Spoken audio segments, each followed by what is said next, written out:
씩 교독하겠습니다. 1절 말씀 제가 먼저 읽겠습니다. 내가 여호와를 항상 송축하며 내 입술로 항상 주를 찬양하리이다. 내 영혼 여호와를 자랑하리니 공고한 자들의 일을 듣고 기뻐하리로다. 나 함께 여호와를 광대하시다 하며 함께 그의 이름을 높이세. 내가 여호와께 간구하며 내게 응답하시고 내 모든 두려움에서 나를 건지셨도다. 그들을 줄을 앙망하고 광채를 내었으니 그들의 얼굴은 부끄럽지 아니하리로다. 이 공고한 자가 부르짖음에 여호와께서 들으시고 그의 모든 환난에서 구원하셨도다. 여호와의 천사가 주를 경외하는 자를 둘러 진치고 그들을 건지시는도다. 너희는 여호와의 선하심을 맛보아 알지어다. 그에게 피하는 자는 복이 있도다. 너희 성도들아 여호와를 경외하라. 그를 경외하는 자는 부족함이 없도다. 젊은 산자는 궁핍하여 줄을지라도 여호와를 찾는 자는 모든 것에 부족함이 없으리로다. 아멘. 우리 옆에 분과 인사 나누겠습니다. 여호와의 선하심을 맛보십시오. 여호와의 선하심을 맛보시길 바랍니다. 예. 우리 시편 34편을 보면 표제어가 있죠. 다윗이 아비멜렉 앞에서 미친 차다가 쫓겨나서 지은 시라고 되어 있습니다. 다윗이 여기서 쫓겨나서 아둘람 굴에 들어가거든요. 아마 그곳에서 다윗이 지은 시로 우리가 보고 있습니다. 사무엘상 21장 10절에서 15절의 배경이에요. 다윗이 이제 골리앗을 죽인 이후로 이스라엘에서 스타덤에 올랐죠. 전쟁에서 승리를 거두었으며 군대 장관이라는 정말 초고속 승진까지 했습니다. 그리고 이스라엘 왕의 사위가 되었어요. 이런 다윗에게 위기가 찾아옵니다. 사울이 다윗을 죽이려고 하죠. 이거 죽이려는 이유는 다른 것이 아니에요. 그 동네 처녀들이 사울은 천천히요 다윗은 만만이다라는 그 여인들의 노래에 사울이 불쾌했고 그로부터 이제 다윗을 죽이려고 시작했습니다. 이때부터 다윗은 도망자 신세가 됐어요. 사울이 다윗을 죽이려고 하고 다윗은 사울을 피해 도망 다녔습니다. 나라가 크면 미국처럼 나라가 크면 어디 숨어 지내도 되겠죠. 근데 이 이스라엘이라는 나라가 우리나라 강원도만 하다고 합니다. 그러니까 어디 숨어 있을 수도 있죠. 산이라도 있으면 산 속에 숨겠지만 아시다시피 이곳은 산이 지형이 그렇게 썩 좋은 곳은 아닙니다. 그러니까 어쩔 수 없이 사울을 피해 다닐 수밖에 없어요. 한두 명의 사람도 아니고 사울이 군대를 가지고 쫓아다니다 보니까 그의 심신은 많이 졌고 그는 고통과 두려움에 사로잡히게 됩니다. 다윗이 어디를 가든지 사울은 쫓아왔어요. 어디에 숨어 있어도 사람들은 다윗이 어디에 있다라고 사울에게 보고를 합니다. 다윗은 더 이상 숨을 곳을 찾지 못해서 찾아간 곳이 바로 블레셋 가드 아기스 왕에게 피하게 됩니다. 이스라엘 지역이 아니니까 한시름 놓았던 것 같아요. 이곳에 가면 아마 사울의 그 쫓아옴으로써 내가 잘 피할 수 있겠구나, 내가 좀 심신이 여기서 좀 회복을 할 수 있겠구나라고 생각했을 것 같습니다. 이 가드, 가사, 아스돗, 에글론, 아스글론 이 블레셋의 5개 도시거든요. 근데 이 지역은 각 도시마다 왕들이 있어요. 다윗은 이 아기스가 다스리고 있는 가드로 도망했습니다. 근데 이 아기스가 다스리는 가드는 블레셋 장군의 유명한 장군이 한 명 있어요. 누구였을까요? 가드의 유명한 장수. 대충 한번 이렇게 다윗 나오니까 한번 이렇게 골리앗이 있었습니다. 골리앗이 있었던 곳이 바로 이 가드였는데 골리앗은 어떻게 됐습니까? 다윗에게 죽었죠. 그러니까 골리앗이 낳은 그 유명한 장군이 있는 곳으로 다윗이 도망갔습니다. 근데 이제 가드로 가기 전에 우리가 이제 사무엘상 21장 10절 전에 보니까 다윗이 제사장 아히멜렉에게 떡과 먹을 것을 얻었어요. 그 떡과 먹을 것을 얻고 나서 또 하나를 얻었습니다. 무엇을 얻었는지 아십니까?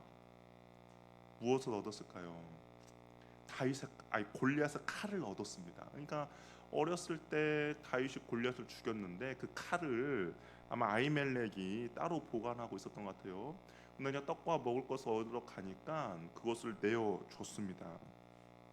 골리앗을 죽인 다윗이 골리앗의 칼을 가지고 골리앗의 고향에 간 것이죠. 근데 어찌 뭐 조용할 수가 있겠습니까? 가드 지역이 이제 들썩들썩했죠. 신하들은 다윗을 알아봤습니다. 아기스 왕에게 보고를 해요. 이자가 사울은 천천히요 다윗은 만만이다 라는 노래의 주인공 바로 다윗입니다 라고 보고를 합니다. 다윗은 신하들이 아기스에게 보고하는 것을 들었어요. 그러니까 어떤 마음이 들겠습니까? 두렵죠.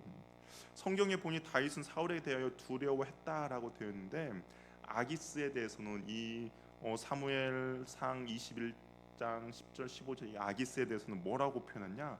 심히 두려워했다라고 이야기하고 있습니다. 이게 사울이 쫓아오는 것보다 이 아기스 앞에서 더 두려움을 느꼈다는 거예요. 왜냐하면 사울은 이게 도망치면 되잖아요. 근데 여기는 지금 도망칠 곳도 없습니다. 피할 곳도 없어요. 아 이제 죽는 수밖에 없다라고 생각이 들었어요. 근데 이때 다윗이 한 행동이 있습니다. 어떤 행동이었죠? 우리 표제어에 보니까 미친 척을 한 겁니다. 우리 미친 척을 어떻게 했냐? 수염에 침을 흘렸어요. 그리고 문짝을 이렇게 그적그적 하면서 다녔습니다. 우리도 보면 뭐 꽃을 꽂아놓고 막 돌아다녔다라고 할 수도 있는 것이죠. 근데 연기를 너무 잘해서 아기스가 신하들에게 이런 미치광이를 왜 내게 데려왔느냐라고 신하들을 꾸짖을 정도였어요. 그러니까 사람이 죽으려고 하면 무슨 짓을 못한다고 이 아기스 앞에서 아마 연기가 뛰어났나 봅니다. 이 다윗의 심정이 어땠을까? 무슨 생각을 하고 있었을까? 미친 채를 하지 않으면 도저히 살 수 없는 그 상황이었습니다. 아마 그 자존심도 다 내려놨겠죠. 모든 것을 포기하고 싶은 마음이었겠죠. 무슨 뭐 부귀영화를 누리고자 이렇게 했는가라는 생각이 들 수도 있습니다. 그런데 다윗은 강한 용사였습니다.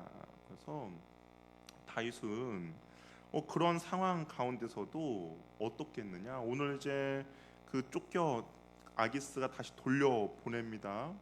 다시 돌려 보내고 했는데 이 다윗이 가서 한 행동이 무엇이었냐? 바로 오늘 우리가 읽었던 이 말씀이었습니다. 그러니까 미친 척하고 정말 그런 수치와 조롱과 모욕도 당하고 그리고 다윗을 우리가 생각해 보면 자기가 스스로 왕이 되고 싶어 한 적이 없었거든요. 자기가 뭐 왕이 되려고 막 사울에게 어떤 구태타나 역모를 일으킨 것도 아닙니다. 그냥 사무엘이 양치고 있는데 오라고 불렀어요. 뭔 일인지도 모르고 갔더니 갑자기 자기 머리에 기름을 붓습니다. 그리고 자기는 왕이 될 거라고 이야기를 하는 거예요. 자기가 뭐 한 것도 없습니다. 그냥 하나님의 계획 가운데 다윗은 서 있었을 뿐이고 그런 상황 가운데 그런 어려움들을 맞이했습니다. 그리고 이 상 블레셋 아기스에게는 미친 척까지 했는 거죠. 정말 자신의 모든 수치와 조롱과 모욕까지 당했습니다. 그러면 우리는 왜라는 질문이 나오겠죠. 내 인생이 만약에 이런 다윗과 같은 인생이다. 그럼 하나님 나한테 왜 그렇습니까? 라는 질문이 나올 겁니다. 정말 하나님의 모든 것을 따지고 싶어 할 거고 나의 모든 것들 다 포기하고 싶어 할 겁니다. 뭐 사람이라면 당연한 것이죠. 그런데 다윗은 어떻겠느냐? 그런 상황 가운데 아기스에게 풀려나서 이 아둘람 굴에 갔을 때 다윗은 어떻겠냐? 우리 1절에서 3절 말씀을 보면 우리 1절 말씀으로 한번 같이 읽어보도록 하겠습니다. 한번 읽어볼게요. 시작.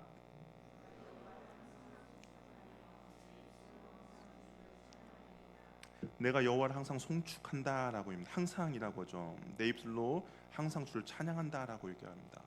그러니까 이 항상이라는 어떤 상황과 환경으로 인하여서 내가 이때는 찬양합니다. 내가 이때는 송축합니다가 아니에요. 어떤 상황과 어떤 환경이든지 송축하고 찬양한다라고 이야기를 해요. 2절에서는 무엇이에요? 내가 여호와를 자랑한다라고 이야기합니다. 이 자랑은 뭔가 나에게 어떤 유익이 있다든지 내가 남들에게 보여줄 것이 있어야 자랑하지 않습니까? 지금 다윗의 입장이 자랑할 입장이 아니죠. 쫓겨다니고 미친 척하면서 조롱과 수치를 당하는 그런 상황임에도 불구하고 자랑한다라고 이야기해요. 그러면서 3절은 무엇이라는 이야기입니까? 나와 함께 여호와는 광대하시다. 함께 그 이름을 높이자라고 이야기를 하고 있는 것이죠. 말이 안 되는 상황입니다. 지금 상황이 어떤 상황인데 하나님을 찬양하고 심지어 다윗과 함께 있는 그 사람들에게까지 하나님의 이름을 높이자라고 이야기하죠. 정말로 미친 것 같습니다. 미치지 않고는 이렇게 할 수 없는 그런 모습이죠. 근데 다윗은 알았죠. 무엇을 알았습니까? 절망적인 순간에, 비참한 순간에 하나님을 바라보는 것만이 살 길이고 소망이라는 것을 알았기 때문입니다. 두려움이 커지면 커질수록 더욱 하나님을 찬양해야 한다는 것을 알았어요. 어떻게 알았냐? 다윗은 경험으로 그것을 깨닫고 알게 된 것입니다. 우리 4절에 보니까 내가 여호와께 간구하매 뭐라고 돼 있어요? 한번 읽어볼까요? 시작.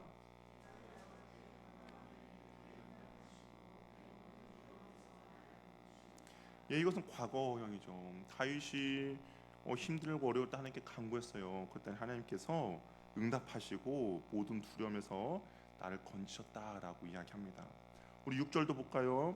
6절도 한번 읽어보겠습니다. 시작.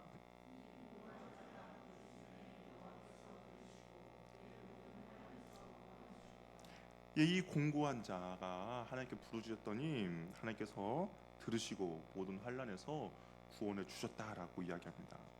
하나님께 간구하며 부르짖을 때 나의 사랑하는 하나님이 가만히 계시는 것이 아니라 내게 응답하시고 내 모든 두려움에서 나를 건지셨다라고 이야기합니다. 모든 환난에서 구원해 주셨던 하나님을 다윗은 알았기 때문에 그의 삶이 더욱더 힘들고 어렵고 곤고하고 두려움이 커지면 커질수록 다윗은 하나님을 더욱더 찬양하며 경배했던 것이죠. 다윗이 주님을 찬양할 때 다윗의 주변에 있던 사람들도 있었죠. 왜냐하면 이 아둘람 굴에 갔을 때 아기부터 도망해서 아둘람 굴에 갔을 때 그 사람들이 모여들었어요. 근데 그 사람들을 성경이 뭐라고 했냐? 환난 당하고 빚진 모든 자와 마음이 원통한 자 400명이 모였다라고 이야기합니다. 그러니까 아둘람 굴에 다윗이 이곳에 있다고 하니까 그 이스라엘 사회에서 환난 당하고 빚지고 마음이 원통한 자들이 모였습니다. 한번 생각해볼 때 도망 다닐 때 혼자가 편합니까? 아니면 여럿이 도망 다니는 게 편합니까? 혼자가 편하죠. 아무래도 숨기도 편. 근데 이 400명이 같이 왔어요. 이 400명이 왔는데 그렇다면 도망하는 거에도 제약이 있고 불편한 상황입니다. 그리고 이 사람들의 그 구성 사람들도 어떤 뭐 용사라든지 군인이라든지 뭔가 담대한 자들이 아니라 환난 당하고 빚진 자고 마음이 원통한 자, 그 사회에서 항상 약자들, 어떻게 해볼 수 없는 사람들이 모였어요. 정상적인 공동체가 이루어질 수 없는 상황입니다. 그런데 다윗이 그런 상황과 환경을 뛰어넘어서 하나님을 찬양하며 송축할 때 어떤 일이 일어났냐? 2절과 3절 보니까 아까 그랬죠. 공고한 자들이 이를 듣고 기뻐하고 함께 그의 이름을 높이니까 어떻게 됐습니까? 우리 5절 말씀 한번 읽어볼게요. 5절 한번 읽어보겠습니다. 시작.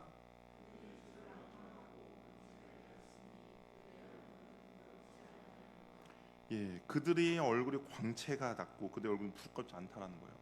아까 이들과 함께한 사람은 환난 당하고 빚진 자들, 마음이 원통한 자들입니다.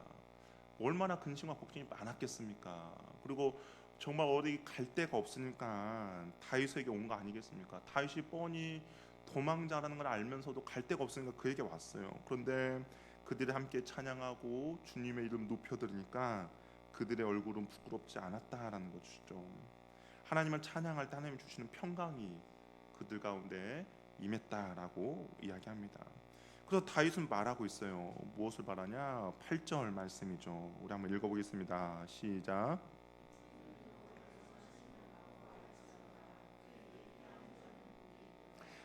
예, 여호와의 선하시는 맛보아 알지어다 그에게 피하는 자가 복이 있도다라고 이야기합니다. 또 9절에도 이렇게 이야기하죠. 여호와를 경외하라 그를 경외하는 자에게는 부족함이 없도다. 도망하는데 부족함이 얼마나 많이 있겠습니까? 먹는 거, 쉬는 거 다 부족하죠. 그런데 불구하고 여호와를 경외하면 부족함이 없다는 거예요. 우리 10절 말씀 한번 읽어보겠습니다. 시작. 젊은 사자는 궁핍하여 줄일지라도 여호와를 찾는 모든 곳에 부족함이 없으리로다. 사자, 젊은 사자가 얼마나 사냥을 잘해요. 뭐 있어도 그냥 좀만 쉬었다가 바로 사냥할 수 있는 젊은 사자. 근데 그 사자도 궁핍함이 있다는 거예요. 당연히 뭐 먹을 것이 없으면 궁핍하겠죠. 그런데 다윗은 뭐라고 이야기합니까? 여호와를 찾는 자는 모든 것에 부족함이 없다라고 이야기를 하고 있습니다. 다윗은 처음에는 환경이 그를 편하게 해줄 줄 알았어요. 환경이 편하게 해줄 줄 아니까 가드의 아기스에게 피했겠죠. 이리저리 도망 다녔습니다. 좀 더 안전한 곳, 좀 더 편안한 곳을 다녔어요. 좋은 환경을 찾아서 편안한 환경 왔다 갔다 했습니다. 그러나 환경이 자신을 편안하게 해주는 것이 아니었습니다. 환경이 다윗에게 평안을 주는 것이 아니라 누가 다윗에게 평안을 주었습니까? 하나님이 다윗에게 평안을 준다라는 것을 다윗은 알았던 것이죠. 다윗의 상황은 점점 악화됐죠. 혼자 도망간 것보다 아둘람의 사람들 400명이나 모였습니다. 그럼에도 불구하고 다윗의 고백은 선하신 하나님을 찬양하며 그에게 피하는 자가 복이 있다라고 이야기하죠.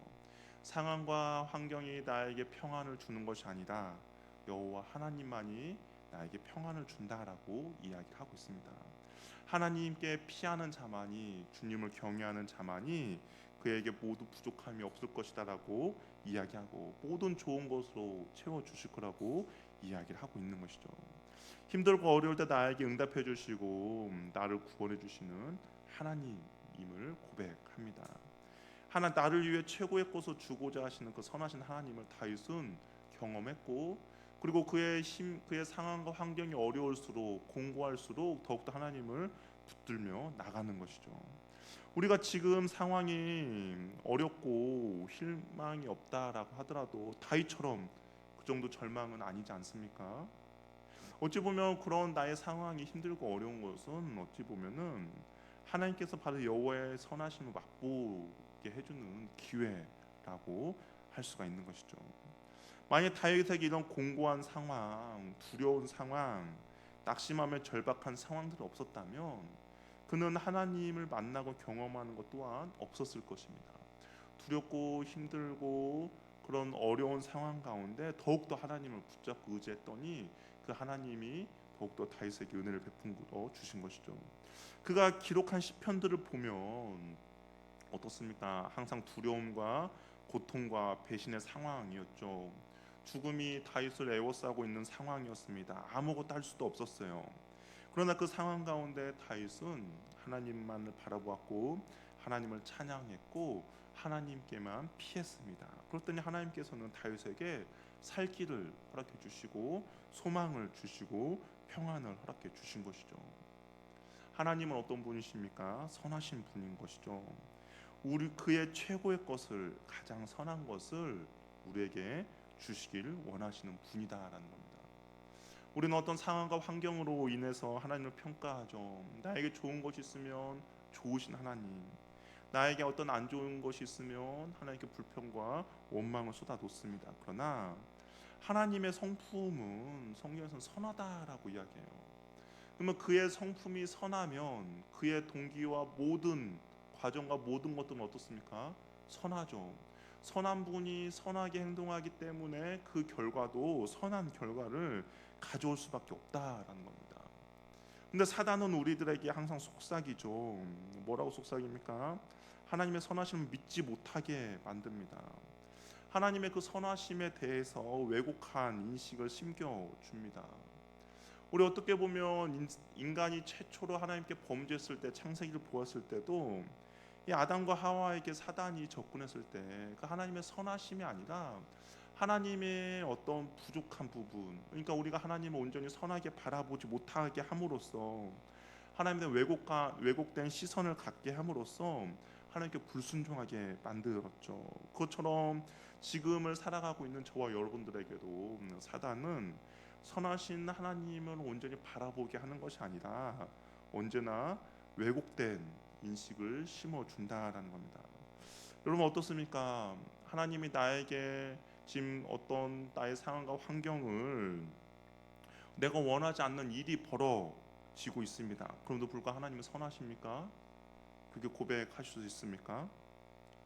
하나님은 선하시긴 분이 때문에 지금 그 과정이 내가 원하는 어떤 결과가 아닐지라도 그 과정 가운데 하나님의 선하심이 있다면 그 결과는 반드시 선하게 된다는 것이죠.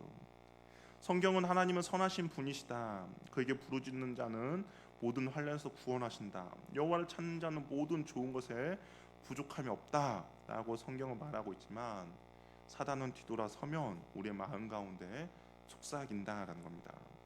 오늘 우리가 이 말씀을 듣고도 하나님은 선하신 분이다라고 생각이 들겠지만 우리가 돌아서면 정말 이렇게 이야기하겠죠. 정말 너의 상황이 하나님이 선하시다라는 생각이 드느냐라고 묻겠죠. 하나님이 정말 선하신다면 너의 이 환경은 왜 이 모양이냐라고 우리에게 묻겠죠. 다른 사람들 기도하면 다 응답받는데 너는 기도해도 응답이 되지 않잖아라고 속삭이겠죠. 너가 하고 싶어하는 일은 하나님이 다 반대하시잖아. 다른 사람에게는 어쩔지는 모르겠지만 너에게만큼은 하나님이 선하지 않는 것 같아라고 이야기하죠. 아이가 가끔만 선하지 항상 선한 분은 아니야라고 사단이 우리에게 끊임없이 속삭인다라는 겁니다. 마치 하와가 사단의 말을 듣고 하나님의 왜곡된 시선을 가졌던 것처럼 우리도 하나님에 대한 왜곡된 시선을 가지도록 사단 옆에서 속삭이는 것이죠. 어떤 말을 들으시겠습니까? 우리의 믿음을 흔들리는 사단의 음성입니까? 아니면 변하지 않는 신실하신 하나님의 말씀이 기록된 이 성경 말씀입니까? 당연히 우리는 하나님의 말씀을 들어야죠. 하나님을 믿는다는 것은 하나님의 선하심도 믿는다는 겁니다. 이 사실을 온전히 믿는 것이 바로 믿음이라는 것이죠. 미래에 대한 두려움이 있죠. 지금 처한 현실에 대한 암담함이 있습니까? 있습니다. 그럼에도 불구하고 변하지 않는 거 있는데 그것은 무엇이냐? 하나님은 선하신 분이라는 것은 변하지 않는다라는 것이죠. 지금의 현재 처해 있는 상황은 선한 하나님이 어찌 보면 나에게 그 하나님이 어떤 분이신지를 가르쳐주는 과정일 수도 있는 것이죠. 하나님의 선하심을 맛보게 해주시는 그 과정일 수도 있다라는 겁니다. 그래서 우리는 그런 힘듦과 어려운 상황 가운데 하나님께 피하는 것이죠. 그 힘듦과 어려움이 나에게 더욱더 다가올수록 우리는 하나님을 찬양하는 겁니다. 그 힘듦과 어려움에 나의 믿음을 흔들수록 우리는 더욱더 주님을 경외하고 주님 가까이 나아가는 것이죠. 그럴 때 그 선하신 하나님께서 우리들에게 평안을 주시고 우리들에게 피할 길을 허락해 주시고 우리에게 소망과 희망을 허락해 주신다라는 겁니다. 이 믿음으로 저와 여러분들이 이 힘들고 어려운 세상을 살아내시길 바랍니다. 다윗은 오늘도 우리에게 이야기하죠. 너희는 여호와의 선하심을 맛보아 알지어다. 그에게 피하는 자는 복이 있도다. 지금 현실 가운데 암울하고 답답한 순간에 계십니까? 도저히 끝이 안 보이는 상황 가운데 놓여 있습니까? 내 인생이 어찌 될까봐 두렵습니까? 그렇다면 선하신 하나님을 맛볼 수 있는 최고의 기회입니다. 하나님의 선하심을 맛볼 수 있는 것은 나의 상황이 어려울수록 더욱더 주님을 송축하고 내 입술이 주님을 더욱더 찬양하며 더욱더 주님을 붙잡으며 나가시길 바랍니다. 하나님께서 이 공고한 자가 부르짖음에 하나님께 들으시고 모든 환난에서 구원해 주셨다라고 이야기한 것처럼 우리의 부르짖음 가운데 주님의 구원을 맛보게 될 것입니다. 그런 은혜를 누리는 저와 여러분이 되기를 바랍니다. 이렇게 찬양하며 우리 함께 기도하겠습니다.